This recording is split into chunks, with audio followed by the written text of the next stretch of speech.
तो कल बेटा हम लोगों ने मोलरता पर आंकिक प्रश्नों का अभ्यास किया था और आज हम लोगों को मोललता और मोल प्रभाज के आंकिक प्रश्नों का अभ्यास करना है। जैसा कि आप सबको हमने एक पीडीएफ भेजा था क्वेश्चन आंसर घर में प्रैक्टिस करने के लिए, आप लोगों ने उसको हल किया, लेकिन कुछ बच्चों को कठिनाइयां हो रही हैं, तो हम वो सारे प्रश्न क्या करेंगे, एक बार बहुत फास्ट आपको रिवाइज करा देंगे, आप लोग उनको सबको रिवाइज कर लेंगे। ठीक है, तो उसी में सबसे पहला प्रश्न हमारा जो है वो पहला प्रश्न कौन सा है हमने बोर्ड पर लिख दिया है, तो आप लोग ध्यान दीजिए। पहला प्रश्न क्या कह रहा है, 5.85 ग्राम NaCl को 200 ml जल में घोला गया, तो इसकी मोलरता बतानी है। क्या बतानी हमें सबकी मोलरता बतानी है। क्या बतानी है बेटा, मोलरता बतानी है।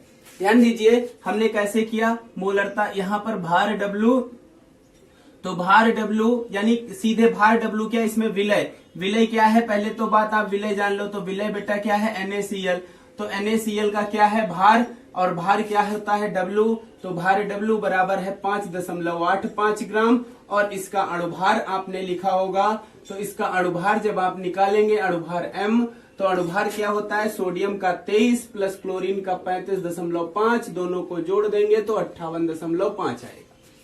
अब इसके आयतन की बात करें तो आयतन बेटा दिया गया है, आयतन V जो दिया गया है वो 200 मिलीलीटर है, इसको आप लीटर में बदलेंगे तो 200 को 1000 से भाग कर देंगे तो बराबर आ जाएगा 2/10 लीटर, 0 कट गए दोनों। ठीक है, तो इतना ये, या 1/5 भी आप इसको कह सकते हो, काटो तो काट दो, 1/5 बराबर 1/5 लीटर। ठीक है, ये आ गया। अब हमें क्या बतानी है, मोलरता। मोलरता को हम लोग बेटा कैपिटल M से लिखते हैं, तो मोलरता कैपिटल M बराबर क्या होता है, भार मतलब W बटे अणुभार गुणे आयतन का है में लीटर में, तो भार बेटा कितना है 5.85 और अणुभार कितना है 58.5 गुणे आयतन है 1/5, 5 ऊपर चला गया, 1 पॉइंट हटा 1 0 बढ़ा, 2 पॉइंट हटे 2 0 बढ़ गए, पूरा पूरा कट गया, 50/100 बराबर 1/2 आ गया, 50 1 50 दूना 100, मतलब 1/2 का मतलब होता है 0.5 मोल प्रति लीटर। तो इसका आंसर आ गया, आप लोग समझ लीजिए।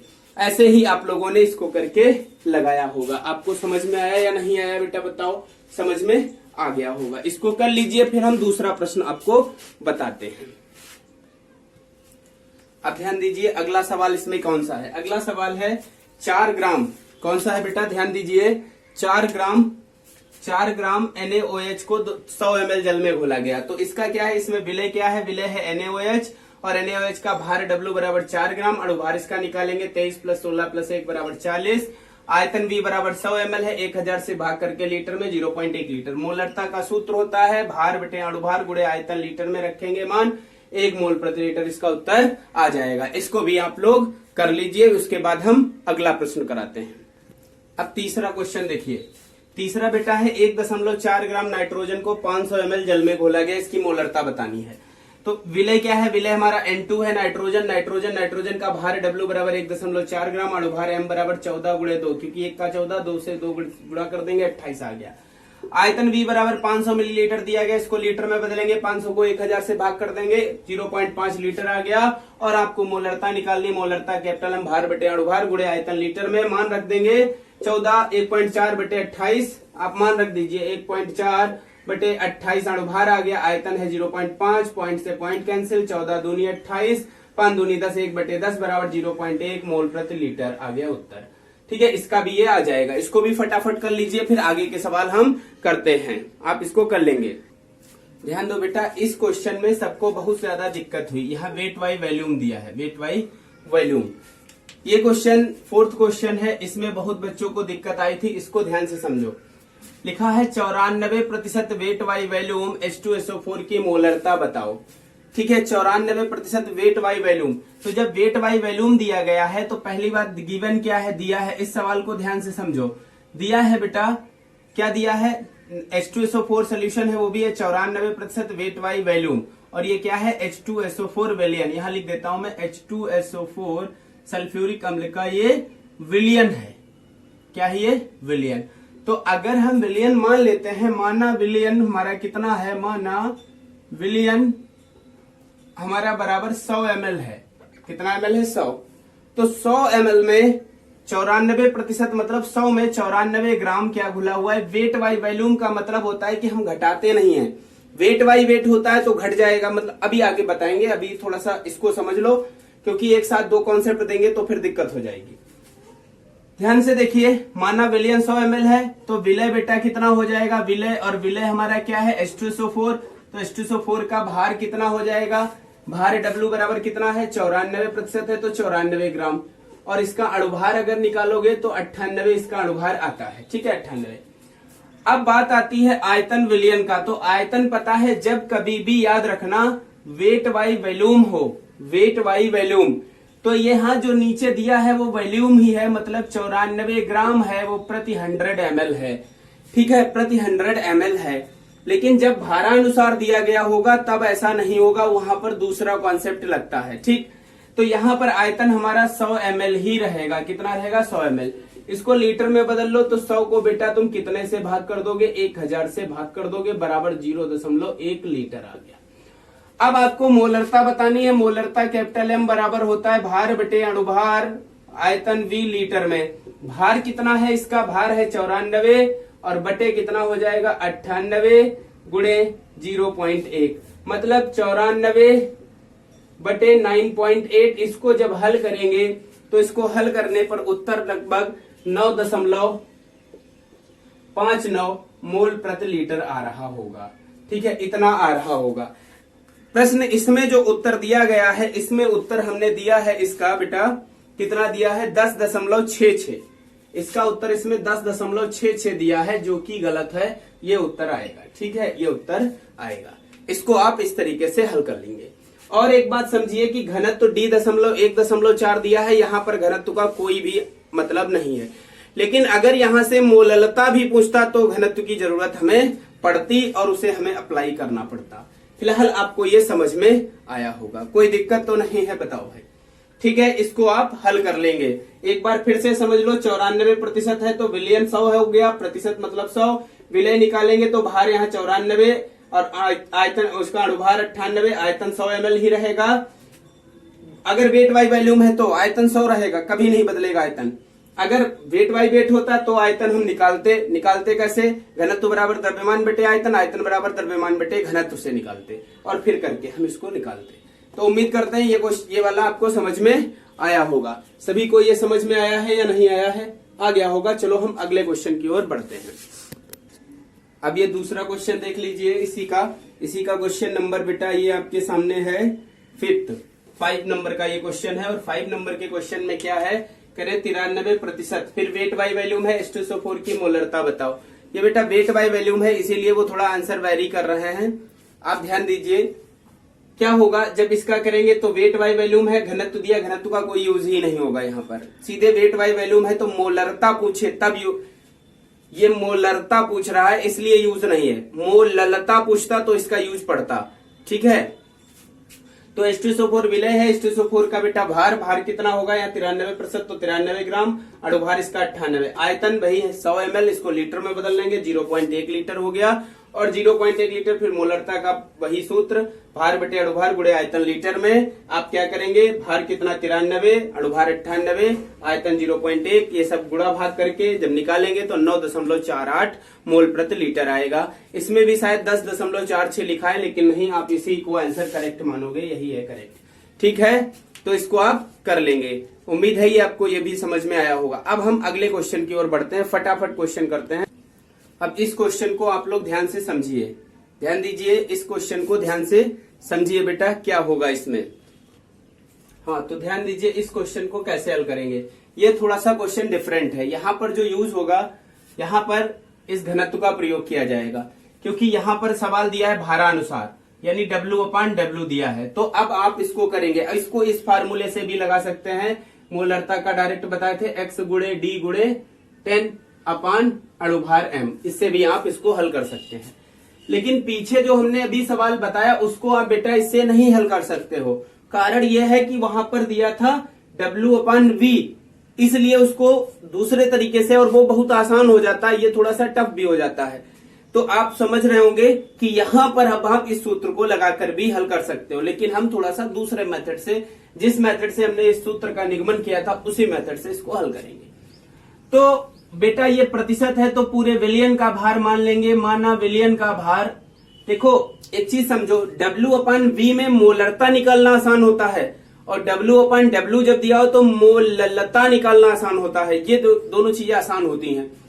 प्रैक्टिस करोगे आसानी से आएंगी, हम एक एक करके बताते रहेंगे और आप लोग बिल्कुल निसंकोच रहो। हम हर एक चीज को बहुत ही आसानी से, एक एक टॉपिक को हम बार बार डिस्कस करेंगे। जब तक आप कहेंगे नहीं कि हाँ समझ में आ गया, तब तक हम उसको करते रहेंगे और समझ में तो आएगा ही। ये समझ लीजिए, समझ में कैसे नहीं आएगा? अभ्यासेन विद्या वर्धते, अभ्यास इतना करेंगे कि चीजें हमें आ जाएंगी। बस आपका सहयोग, आपका साथ चाहिए।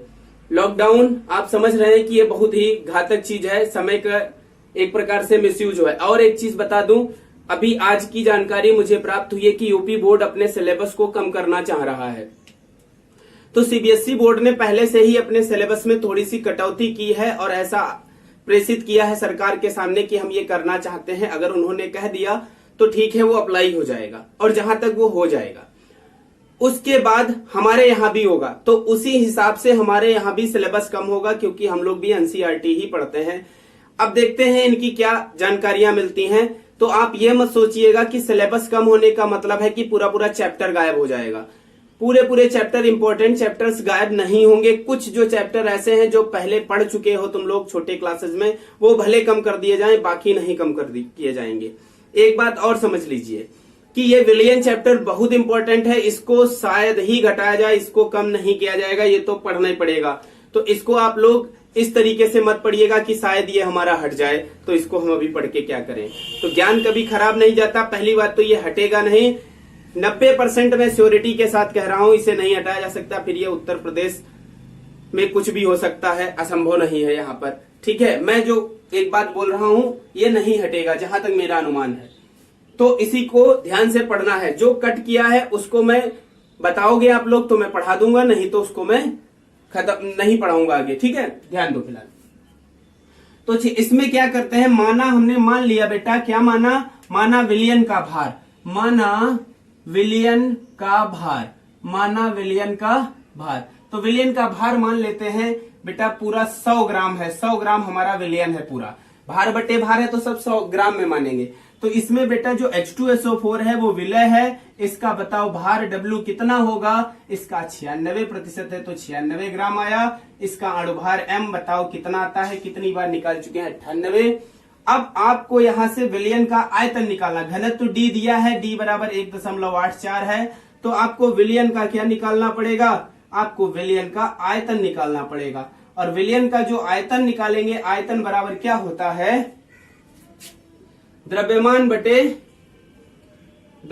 बटे देखो घनत्व बराबर होता है द्रव्यमान बटे आयतन। तो आयतन बराबर द्रव्यमान बटे घनत्व, ये हो जाएगा। ठीक है, द्रव्यमान बटे घनत्व। इससे आप इसको हल करके निकाल लेंगे। द्रव्यमान कितना है बेटा? द्रव्यमान दिया है पूरे विलियन का 100 ग्राम दिया है।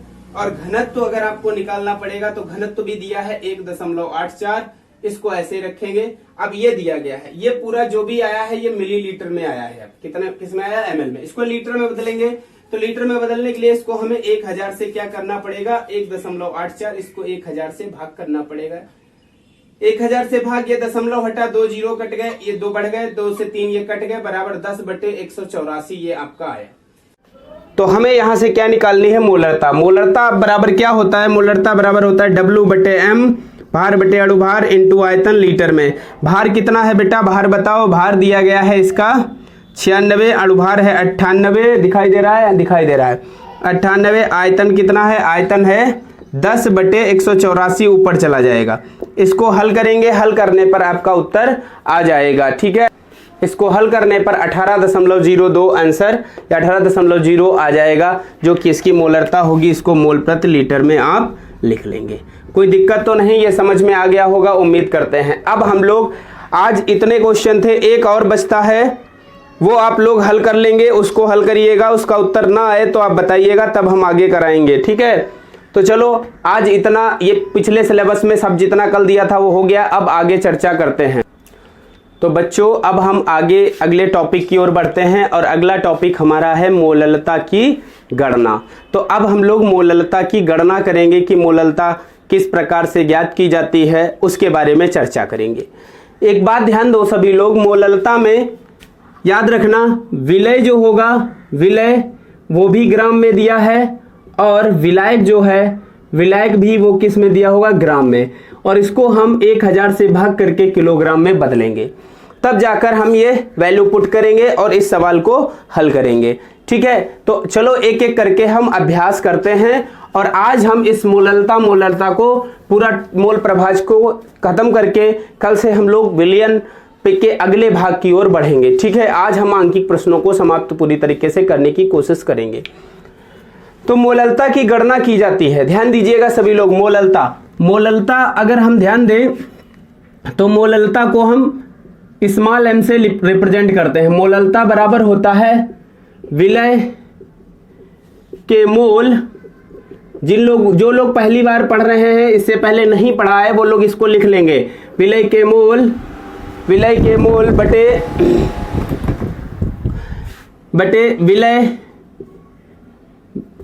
विलय के मोल बटे विलायक का भार, विलायक का भार, इसको कैपिटल W लिखते हैं, मोल n। ठीक है, अब आपको पता है मोल बराबर क्या होता है, मोल n बराबर होता है भार बटे अणुभार। तो हम चाहें तो रख सकते हैं, और मोललता को स्मॉल m से रिप्रेजेंट किया जाता है। चूंकि ये भी m है, ये भी m है, दोनों स्मॉल m है, इसलिए कंफ्यूजन आएगा। तो मोललता वाले m को हम बेटा m स्टार से रिप्रेजेंट करेंगे कि m स्टार मोललता। तो मोललता बराबर हो जाएगा विलय का अणुभार गुणे विलायक का भार काहे में, किलोग्राम में। तो ये मोललता का सूत्र होता है, इसको आप याद रखेंगे। ठीक है, एक फार्मूला बहुत यूज होता है जब घनत्व दिया होता है, तो घनत्व के साथ कंफ्यूजन होता है, उसमें बहुत यूज होता है। आप सबको बच्चा पता है घनत्व बराबर क्या होता है, द्रव्यमान बटे आयतन। ये एक फार्मूला होता है, बेसिक फार्मूला है जो हम छोटे क्लासेस से पढ़ते आते हैं। अगर घनत्व दिया है, आयतन दिया है, तो आप द्रव्यमान निकाल सकते हो, बिल्कुल निकाल सकते हो। विलयन को लेकर बात है तो विलयन का द्रव्यमान, अगर विलयन का द्रव्यमान है, विलयन का घनत्व है, तो आयतन भी निकाला जा सकता। मतलब इन तीनों चीजों में अगर कोई दो वैल्यू दी है तो एक निकाल सकते हो, आराम से निकाल सकते हो। बस यही दिमाग में रखना है और यही दिमाग दौड़ाना है। आप समझेंगे तो ये सवाल आराम से लग जाएंगे। ठीक है, तो ये चीज लिख लिए होंगे। अब हम आगे इसमें क्वेश्चंस पर प्रैक्टिस कराते हैं आपको। आप सवालों पर अभ्यास करो, सेम टू सेम है, कोई ज्यादा क्वेश्चन इसमें ज्यादा कुछ नहीं है। ऐसे सवाल हैं जो बहुत आसानी से लग जाएंगे आपसे। जैसे क्वेश्चन एक हमने दिया है, बस इतना याद रखो, मोललता जैसे ये 4 ग्राम, यही दे रहा हूं मैं, लो NaOH को 200 ग्राम जल में घोला गया, 200 ग्राम जल में घोला गया। तो जब आप बताओ 200 ग्राम जल में घोला गया, तो बस ये याद रखना है दोनों ग्राम में दी गई होंगी वैल्यू। ठीक है, तो आपको क्या करना है, सीधी सीधी बात है भैया, NaOH हमारा विलय है, तो विलय का भार यानी स्मॉल w और इसका अणुभार m। w कितना हो जाएगा, 4 ग्राम, अणुभार m बराबर कितना आता है, 40 आता है। और भैया विलायक का भार कैपिटल W क्या है, ये विलायक का भार है, ये विलायक है, तो विलायक का भार कितना है, 200 ग्राम। इसको किलोग्राम में बदलने के लिए 200 को 1000 से भाग कर देंगे, 1000 से भाग करने पर 0.2 किलोग्राम आया। अब आप क्या करोगे, मोललता का वही, मोललता हमने क्या कहा था बेटा, m स्टार से दर्शाएंगे, क्या होता है, भार बटे अणुभार गुणे विलायक का भार कैपिटल W kg में। भार कितना दिया गया है, भार है 4/40 गुणे 0.2, पॉइंट हटा 0, 1/2 बराबर 0.5। इसकी इकाई होती है मोल बटे kg, मोल प्रति kg। तो मोल प्रति किलोग्राम इकाई होगी और ये आप लोग लगा लेंगे। इसको समझ गए होंगे, इसको समझिए और इसको हल कर। तो इस प्रकार के सवालों को आप हल कर लेंगे। अब जो हम अगला सवाल बता रहे हैं उसको ध्यान से समझो, वो थोड़ा सा टिपिकल होता है और उसे हल करना जरूरी होता है, और ऐसे ही प्रश्न आपके परीक्षा में भी पूछे जाते हैं। ध्यान दीजिएगा सभी लोग। देखो अगला सवाल हमारा दिया गया है, ये है कि 98% H2SO4, और ये बेटा भारानुसार दिया है। अभी हमने इसी सवाल की मोलरता निकाली थी, भारानुसार। इसकी क्या बतानी है आपको, मोलरता दोनों पूछ रहे हैं, मोलरता भी पूछ रहे हैं और मोललता भी पूछ रहे हैं। हो सकता है यहां से मोल प्रभाज भी पूछा जाए आपसे, तो तीनों चीजें यहां से आप बता सकते हैं। बाद में दिया है इसमें घनत्व, तो घनत्व बेटा D बराबर वही 1.84 यहां पर दिया गया है। आपको यह सवाल हल करना है। आप समझो, मोलरता तो आप निकाल देंगे, आपको तरीका हमने बताया है, लेकिन मोललता कैसे निकालेंगे ये समझिए आप बात। भारा अनुसार मतलब W/W दिया है, ठीक। तो सबसे पहले आप मोललता, जब कभी भारा अनुसार दिया हो तो मोललता को सबसे पहले नंबर 1 पर निकालेंगे। अगर W/V दिया है तो आप मोलरता को सबसे पहले निकालेंगे। आसान होता है, समझो। जैसे विलयन 98% है बेटा, 98% भारा अनुसार है। इसका मतलब यह हुआ हमारा H2SO4 जो है वो विलय है। H2SO4 का भार और H2SO4 का अणुभार हम पहले लिख लें। 98 और ये भी 98 हो जाएगा। विलयन का भार बेटा कितना हो जाएगा, विलयन मान लो, विलयन बराबर कितना हो जाएगा विलयन का भार, तो विलयन का भार बराबर हो जाएगा 100 ग्राम। कितना हो गया, 100 ग्राम। अब यहां से हमें मोललता निकालनी है, तो मोललता में जरूरत पड़ेगी विलायक के भार की। तो बेटा विलायक का भार कितना आएगा, विलायक का भार, तो विलायक भाई विलयन बराबर क्या होता है, विलयन बराबर होता है बेटा, विलयन हमें पता है विलयन बराबर विलय प्लस विलायक है, विलय प्लस विलायक है। और ये पता है आपको, ये 100 दिया गया है, विलय बराबर कितना है, विलय आपको 98 दिया गया है, और ये विलयन विलायक पूछ रहा है, तो यह इधर आके घट जाएगा, तो ये बराबर हो जाएगा 100 - 98 बराबर 2 ग्राम। अब इसको किलोग्राम में बदल लोगे तो 2 को 1000 से भाग कर दोगे तो ये किलोग्राम हो गया। यहां से आप मोललता बता सकते हो, M स्टार बिल्कुल बता सकते हो। क्या होगा, भार बटे अणुभार गुणे विलायक का भार किलोग्राम में। भार बेटा कितना दिया है 98, विलायक का भार भी, अणुभार भी 98, विलायक का भार 2/1000, 2/1000। ये कट गया, 2 से काट दिया 500, तो ये 500 मोल प्रति केजी उत्तर आ गया। ठीक है, समझ में आया या नहीं आया बताओ भाई। ये उत्तर इसका आ गया। तो ये आई है आपकी मोललता। अब सवाल ये है मोलरता निकालने का। तो भैया H2SO4 के लिए ये तो सब सेम रहेगा, ठीक है, लेकिन बस जरूरत यहाँ ये विलायक का भार दिया गया है। अब हमें भार, यहां से समझिएगा बात, भार दिया है तो हम मोलरता के लिए हमें क्या है की जरूरत पड़ेगी, आयतन की जरूरत पड़ेगी। तो हम विलयन का आयतन निकालते हैं। तो विलयन का आयतन बराबर बेटा क्या हो जाएगा, आयतन V, आयतन बराबर क्या हो जाएगा, आयतन बराबर हो जाएगा विलयन का जो भी द्रव्यमान है उसको आप घनत्व से भाग कर देंगे। तो घनत्व से भाग कर देंगे, आ जाएगा। द्रव्यमान बेटा विलयन का कितना है, 100 ग्राम है, और घनत्व बेटा कितना है, 1.84 है। ये जो भी आया 10,000 बटे 184 ये मिलीलीटर में आया। इसको लीटर में बदलेंगे तो 10,000 को 184 से भाग करेंगे और फिर इसको 1000 से भाग कर देंगे, 3 जीरो कट गए, 10/184 उत्तर। ये आया आपका लीटर में आयतन। अब आपको कैपिटल M बताना है तो W/M × V लीटर में आता है। W कितना है बेटा 98, अणुभार भी कितना है 98, आयतन कितना है 10/184 ऊपर चला गया, कट गया, बराबर 18.4 मोल प्रति लीटर। ये आ गया मोलरता। दोनों चीजें आपको समझ में आई, कैसे निकाली हमने, ध्यान से समझो इसे। और ये सवाल बहुत इंपॉर्टेंट है। इस प्रकार के सवाल और भी होंगे जो आपसे सीधे सीधे पूछे जाएंगे। तो मोललता पर बेटा ऐसे क्वेश्चन आएंगे, इनका आप अभ्यास करें और हम क्वेश्चन आपको फिर भेजेंगे, आप फिर उनका अभ्यास करेंगे। अब हम मोल प्रभाज पर चर्चा करते हैं। तो अब हमें मोल प्रभाज की गणना करनी है। मोल प्रभाज किसी भी विलयन में उपस्थित किसी घटक का मोल प्रभाज उस घटक के मोल तथा विलयन में उपस्थित कुल मोलों की संख्या के अनुपात के क्या होता है, बराबर होता है। जैसे मान लेते हैं एक ये विलयन है जिसमें 2 घटक हैं A और B। जो लोग पहली बार पढ़ रहे हैं वो लोग इस बात को समझें। जैसे ये एक विलयन है, इसमें 2 घटक हैं A + B, ठीक है, और इसमें A के मोल हैं Na और B के मोल हैं Nb। तो आपको मोल प्रभाज बताना है। मोल प्रभाज के लिए किसी भी विलयन में जितने घटक उपस्थित होते हैं उन घटकों का आपको क्या करना है, सबसे पहले मोल निकालने हैं। किसी भी तरीके से घटकों के मोल निकाल लेंगे तो आप मोल प्रभाज आसानी से निकाल सकते हैं। तो क्या होगा कि घटक के मान लिए मोल Na और Nb हैं, तो आपको मोल प्रभाज बताना पड़े।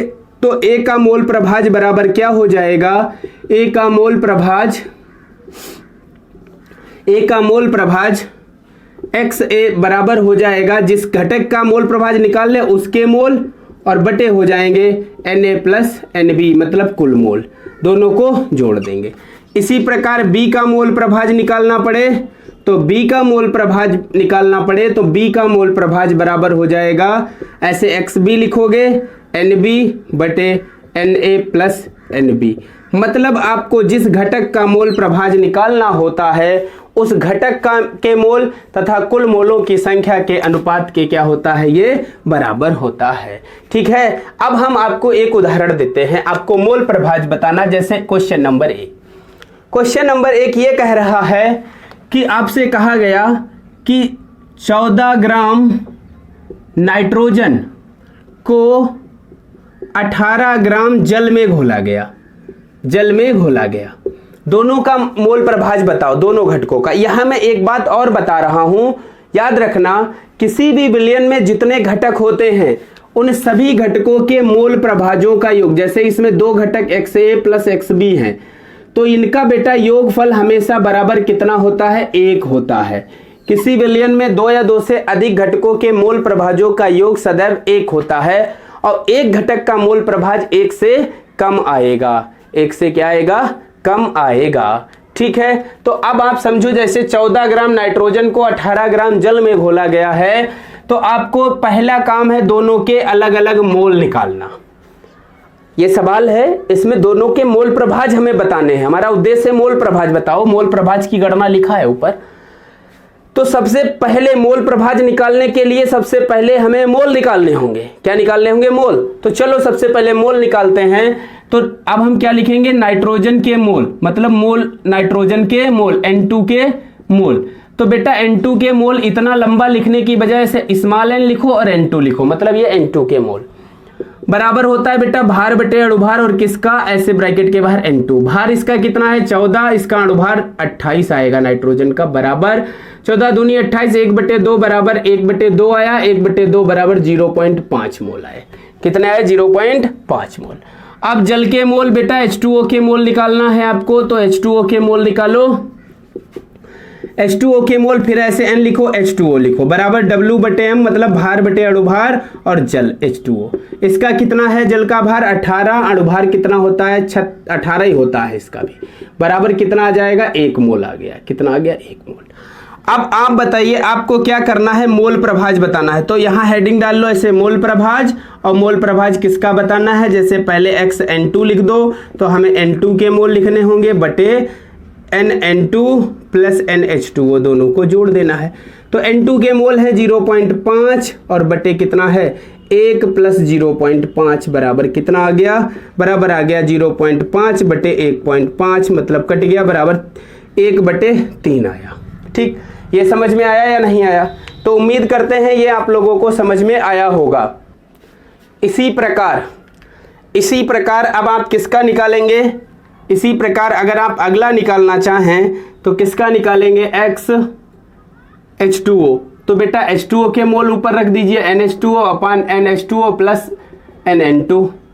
तो बताओ H2O का 1 है, बटे कितना है, यानी 1 प्लस 0.5 बराबर 1/1.5, इसको हटाओ 0 बढ़ाओ, मतलब ये आ गया आपका 5 से 2/3 आया, ये 2/3 इसका मोल प्रभाज आया। तो इस तरीके से आप मोल प्रभाज निकाल सकते हैं जब दोनों के भार दिए गए हों। ठीक, बहुत आसान। अब हम दूसरे तरीके पर चर्चा करेंगे। ठीक है, तो अब जो दूसरा सवाल है वो उसमें भारानुसार आपको निकालना पड़ेगा, भार दिया होगा उसके हिसाब से आपको मोल प्रभाज बताना होगा। जैसे एक ये सवाल हम दे रहे हैं आपको, लिखा है 46% एथिल अल्कोहल C2H5OH, ब्रैकेट में दिया है भार से। ठीक है, इसका आपको, और ये क्या है, जलीय विलयन है, जलीय विलयन। इसमें मोल प्रभाज का मोल प्रभाज बताओ। अब आपको दोनों घटकों का, जैसे जल का भी पूछ सकता है, एथिल अल्कोहल का, लेकिन हम यहाँ दोनों का बताएंगे ताकि आप दोनों का कैसे निकाले ये समझो। क्या करना है, सबसे पहला काम हमारा यही है कि हम क्या करेंगे, मोल। तो ये 46% भार से लिखा, भारानुसार, तो इसको आप ध्यान से समझो। चूंकि हमारा ये C2H5, पहले तो आप ध्यान दो पूरे विलियन का भार कितना आएगा बेटा, विलियन, तो विलियन का भार हो जाएगा यहाँ पर क्या, कितना, 100 ग्राम। 100 ग्राम विलियन है, तो विलियन में 46% एथिल अल्कोहल है, तो C2H5OH का भार कितना है, इसका भार कितना है बेटा, इसका भार आएगा 46 ग्राम। ठीक है, तो शेष बचा हुआ क्या होगा, जल का भार होगा। तो जल का भार कितना है बेटा, जल का भार होगा 100 से आप क्या करोगे, 46 घटा दोगे, बराबर 54 आएगा। तो ये 54 ग्राम जल होगा। बस इतना पता चल गया। अब आप मोल निकाल लीजिए। मोल सबसे पहले N, एथिल अल्कोहल C2H5OH, तो W/M मतलब भार बटे अणुभार किसका, C2H5OH, इसका भार कितना है, भार इसका होगा, कितना होगा भार, इसका भार दिया 46, इसका अणुभार भी बेटा 46 आता है, बराबर 1 मोल आ गया, 1 मोल आ गया। इसी प्रकार अगर अगला निकाले तो N क्या निकाले, जल का, H2O का, तो W/M भार बटे अणुभार किसका हो जाएगा, H2O का, और H2O का भार कितना दिया है, 54 दिया है, और अणुभार 18, 3 54, 3 मोल आ गया। ठीक है, अब आपको क्या करना है, मोल प्रभाज बताना है। तो मोल प्रभाज के लिए आपको पता है, जैसे X किसका बताना है, एथिल अल्कोहल C2H5OH, तो जिसका बताना होता है उसके मोल, C2H5OH के मोल अपान N C2H5OH plus N H2O, दोनों के, ये H2O लिखा, तो बराबर कितना हो जाएगा, इसके मोल कितने दिए गए हैं एथिल अल्कोहल के, 1/1 प्लस 3 बराबर 1/4 बराबर 0.25, ये आ गया। अगर आपको अब अगला निकालना पड़े तो हमें पता है XH2O प्लस XC2H5OH, इन दोनों का अगर योगफल करेंगे तो 1 आएगा, XH2O निकालेंगे तो 1 माइनस 0.25 बराबर 0.75, ये आ गया। इस तरीके से भी आप कर सकते हैं। ठीक है, तो ये समझ में आ गया। तो बेटा ये समझ में आ गया। अब आप लोगों को मोल प्रभाज पर भी आपको दिक्कत नहीं होगी और आप सवाल हल कर लेंगे। हम आप लोगों को एक अभी क्वेश्चन सीरीज देंगे, उसमें आप हल करेंगे, क्वेश्चन जो फंसेंगे उनको हम कल डिस्कस करेंगे। तो आज बस इतना ही। थैंक यू फॉर वॉचिंग, और ध्यान से लगाइए, मन लगाइए और मन लगा के पढ़ते रहिए साथ में। ठीक है, धन्यवाद बेटा।